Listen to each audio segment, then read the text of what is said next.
Welcome to the Coast to Coast podcast, brought to you by Play Picks and the Lines, coming to you from the West Coast. Josh Lander, joined by my guy Nate Weitzer on the East Coast. And we're looking at a pretty fun 8-game Monday night slate here to kick off the week with you guys. In this one, taking a look at the 76ers hosting the Bulls. The cruising 76ers, as we know, scoring a ton of points. We think there's going to be a ton of points in this one. Take a look at some of the best bets in here for you. Check out Nate's great article up on playpicks.com as well, with some best bets and player props in there for you. And do like and subscribe to that page, as we got a couple other videos for you, including that player props video that we turned things around very well on Friday, ending the week there with some big money up. So we'll look to continue that for you guys. Make sure you're staying on thelines.com as always, checking out those odds checkers and the prop tool that we have up there for you, making sure you're getting the best odds on all the available juice out there from those odds makers. And as always, if you do still need a FanDuel or DraftKings account, head to ftpicks.com or dkpicks.com and find those listings in your area, such as what we've got for tonight. Nate, let's get into it.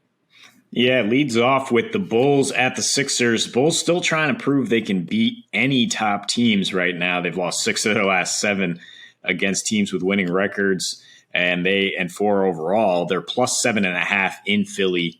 The key injury news to watch there is Nikola Vucevic is now questionable with a hamstring after Levine was questionable in their latest loss against the Bucks. James Harden is expected to return, though. I think he just rested his hamstring when the Sixers lost to the Heat over the weekend. So he is not on the injury report. Should have their full force of that duo here. And there are 7 other games on the slate this Monday. The Hawks -7 at Pistons. Rockets are plus 15 in Miami. The Blazers are also plus 15 in Minnesota. Jazz and Mavs in basically a pick'em in Dallas. Total at 217. We will break that game down for you in a separate episode. LeBron coming off his 56-point outburst. His Lakers plus 2 in San Antonio. The Warriors, who are expected to be without Curry, Clay, Trey, Dre, everybody, plus 8 now in Denver. And then the Knicks plus 3.5 at the Kings. But we want to talk about this Bulls-Sixers game, and we want to keep, hammering away at the theory I've been going with, which is get the value on the over with the Sixers whenever Harden plays. I mean, obviously, if he decides to rest his hammy again, it's a different story, but there's no indications that he's not going to play. And now you look at their 4 games before that Miami loss, still the same numbers, about 126 offensive rating, getting about 127 points per game. Team is shooting over 51% from the floor, over 42% from 3. Team is getting over 36 free throw attempts. The pace is up, and all 4, of course, have gone over by about 14 points per game, made even more impressive by the fact that 3 of those were against the Knicks and the Cavs, 2 teams that really struggle to score or play with any pace or get to overs. And Chicago is the complete opposite. While they've gone under in 4 of their last 5, that is true. You take away their Miami game, we're just writing off Miami games at this point because they can defend unlike any other team except maybe the Celtics in the East. You write that one off, and their last 4 have averaged 232.5, which is exactly the total we're at now, despite it being bet up, opened at 230. Despite the fact that the Bulls are 20th in offensive rating during that span, they're still scoring 111.5. They're still allowing nearly 117 in that span with the 24th defensive rating, and their pace is at 100. They're allowing 28 free throw attempts per game, which is bottom 10. And the Sixers are also bottom 10 in that department, 27 free throw attempts. Now, the last 2 meetings between these teams went over, did not get to this total, but they went over, missing a couple key guys for both sides in the sense that Zach LaVine did not play for the Sixers last time out, but DeRozan went for 45, Embiid went for 40. In the previous meeting, Embiid went for 30. LaVine went for 32. So the Stars are not going to have much trouble scoring on either end, especially if Vucevic is out.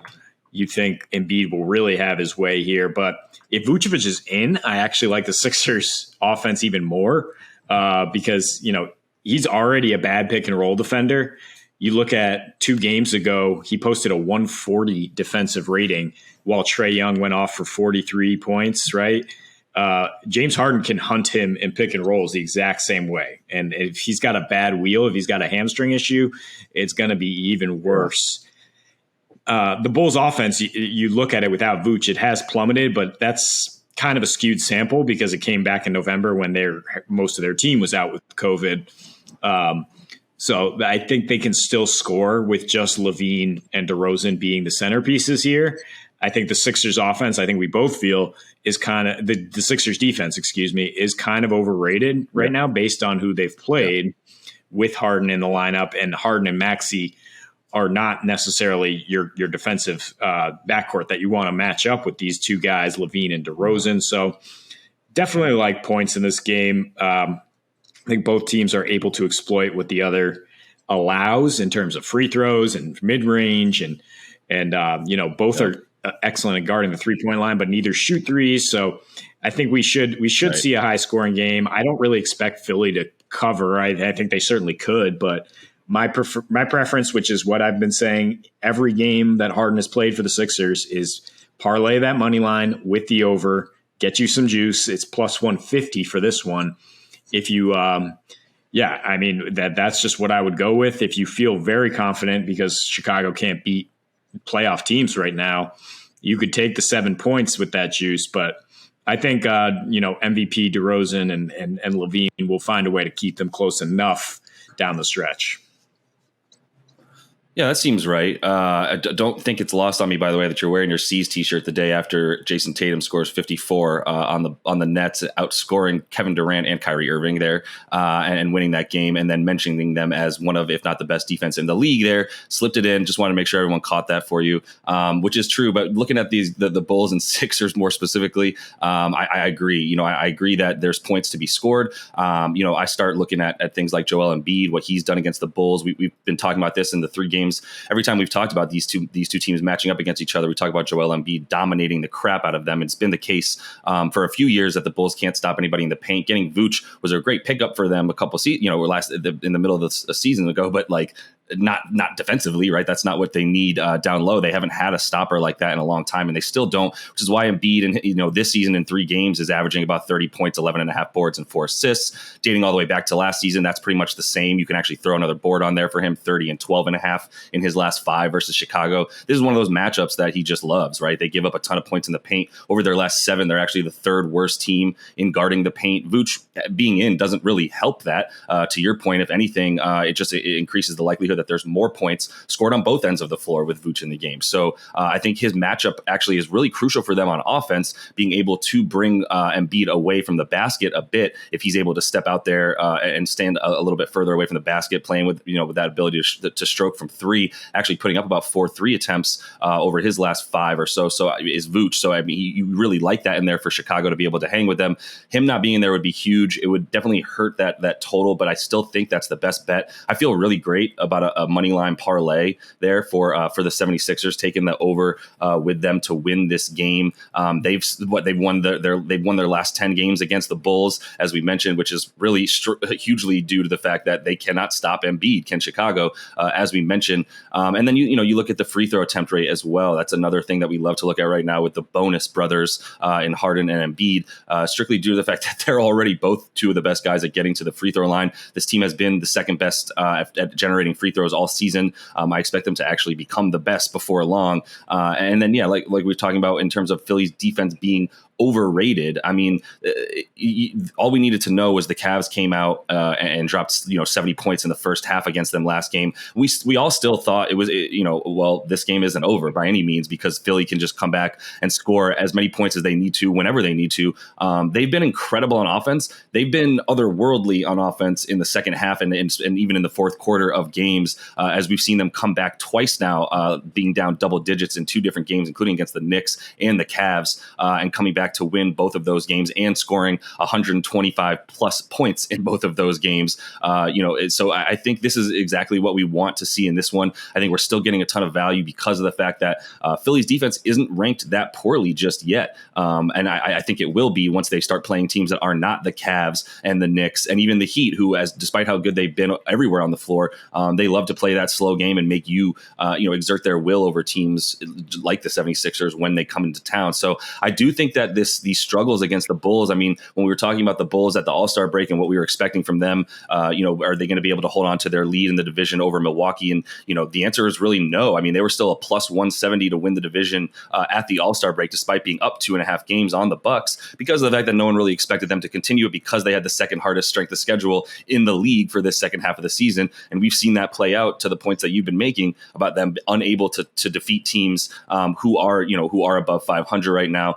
So I think, all the 6 of the last 7 for Philly going over, them being able to handle teams not named the Miami Heat, as you mentioned, is another thing that I expect tonight. I expect all of that to continue. I think they've told us what they are, the 76ers, and we should believe them, because they're playing a team that also loves to score points and move the ball up and down, and is just as efficient on offense, to be honest, as the 76ers have been.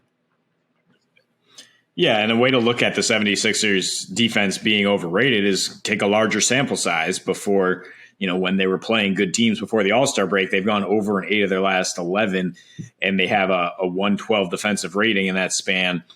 5th in 3-point defense and 5th fewest assists allowed, which again is not how you stop Chicago. Chicago is about bottom 3 in 3-point attempts and bottom 3 in assists per field goal, because so much of it is DeRozan and Levine just manufacturing their own offense. So I actually like, when you'd think, if we're talking the way this way we're saying this game would be to take the 76ers over at 119.5. I actually like the Bulls team total, which is closer to even money at 112.5. That's exactly their season average, and I think they will get there. I mean, as I mentioned, they've struggled in these last 5 games here, but they're still scoring 111.5, and that includes getting held to 99 by the Heat. So I think they'll have no problem scoring, but they will have a problem winning, which is why we like the money line so much. The Bulls are now 1-13 on the season versus the top 7 teams in the NBA. They've got a few wins against mediocre teams. They're 10-17 against winning records, but the top teams, they just cannot get it done. And you talk about their struggles to stop the paint. Look at the line Giannis just put up on them: 34 points, 16 rebounds, 10 for 19 from the free throw line. And that is a huge, when you look at Joel Embiid, that's going to be a huge problem, because he will make most of those 19 free throws. So I think, points to be had on both sides, a lot of free throws. That all spells over to me, and I think the 76ers continue to win. Yep. Yeah, I love that. And those Giannis free throws definitely hurt a lot of people who were smacking that 240 over, as he missed 9 available points there for him at the line. And that was huge for some people. I'm glad, they still won by 6, by the way. The Bucks did cover that spread, obviously won everything we felt good about in that one. And I feel similarly about tonight. I think it's another good opportunity, even for some player performance doubles. As we're talking about here, we like the 76ers to win. We don't love 7.5 points. All right, cool. So let's go ahead and look at some of those player performance doubles for them on FanDuel. There's a couple that I would definitely take here. I mean, Joel Embiid double in a victory is minus 122. Probably I think I prefer Joel Embiid 30 plus points and Philly to win at plus 132, or even Harden 10 plus assists and a win is plus 114 for you. He's gotten at least 11 assists, I should say, in 4 of the 5 appearances so far for him on Philly. And I think there's plenty of reason to like either of those. I think points are there for Embiid. I think assists are definitely there. I mean, the 10 assists is almost a lock for Harden at this point for us when we know he's playing on a new team and has a lot to prove. So I think both of those are definitely some places to find some pretty good juice there if you agree that Embiid is going to be scoring and Harden is going to be diming tonight. So that is all the time we have for you in this one. Make sure you are liked and subscribed to that page. Check out those other couple videos we have for you on this 8-game Monday night slate. And until we see you next, happy betting.